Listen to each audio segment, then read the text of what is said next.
Hi everyone, welcome back to my channel. I hope you're all doing well. If you are new, my name is Courtney and I'll appreciate your support if you subscribe. And if you are coming back, thank you so much for the continued support. So today we're going to be talking about tips for you to do your literature review. In previous videos, there was mention of literature review and using that to figure out your direction of work. I think some people often struggle with conducting the literature review itself, as in where do you start, what do you do, how do you do it, how do you write it up, and I'm here to give you a few tips on how you can do that. So where do we start? The obvious is to get some literature, read that literature. But how do you get that? Where do you find that? And how do you choose the best ones? So first, it's about using search engines. So there's Google, there's Scopus, there's Web of Science. You can choose Google, that one is open access, whether or not your university has a subscription. Scopus, I think you need a university subscription for that one. So you can use those different search engines and academic search engines to find scholarly work. In one of my last videos, I mentioned a tip in terms of Scopus, using the AND function and restricting different time frames, etc., using keywords. You can also do that in Google Scholar, restrict different time periods, etc.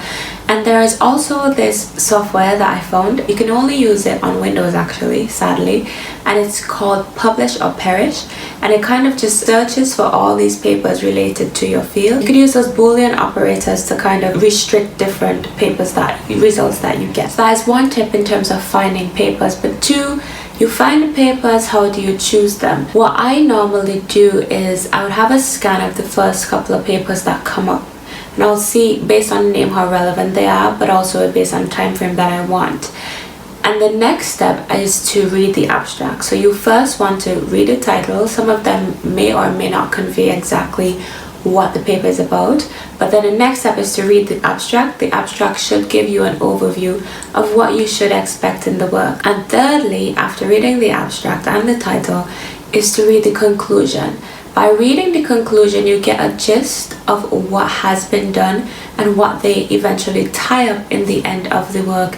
So you don't really have to read the body, because obviously you're trying to decide if you need to read the body of work. So you can use those two, and also looking at the keywords that have been listed just below the abstract would give you a guide as to how useful that paper might be to you. Maybe we have read one or two papers, and we can kind of go back now again to finding papers from those articles that you have chosen to read. You're going to find papers that are referenced often, and if you find a point that is quite relevant to what you want to say that has been referenced in that paper that you have chosen, it might be worthwhile to go and read that article that's been referenced in the paper that you have read, and you can again use the abstract conclusion methodology to decide if it is worth your time. So in terms of choosing your papers, you want to have a range of papers. You don't just want to limit it to just the concept.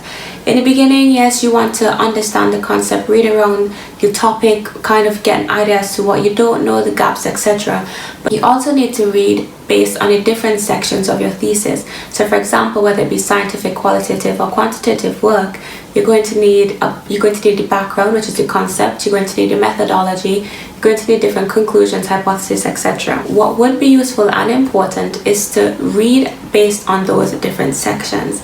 So you're going to get your concept, you're going to get your background information, which is going to drive your work, and which you're going to say, you know, this is the state of play at the moment. But it will be also useful to read on different methodologies that have been applied to your work, different procedures that have been taken, approaches that different authors took to either answering your question or answering other questions, and even applying different methodologies from completely different fields.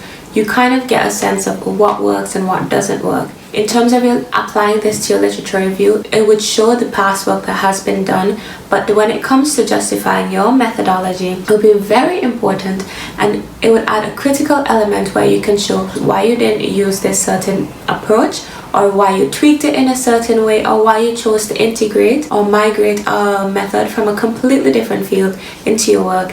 By adding that critical component and that rationale, it also adds to your grade. In addition to methodologies and concepts, you want to look at papers that may oppose your hypothesis or oppose your approach. For example, our hypothesis is this, however John seems to object, blah blah blah, but this will be explored later in the work.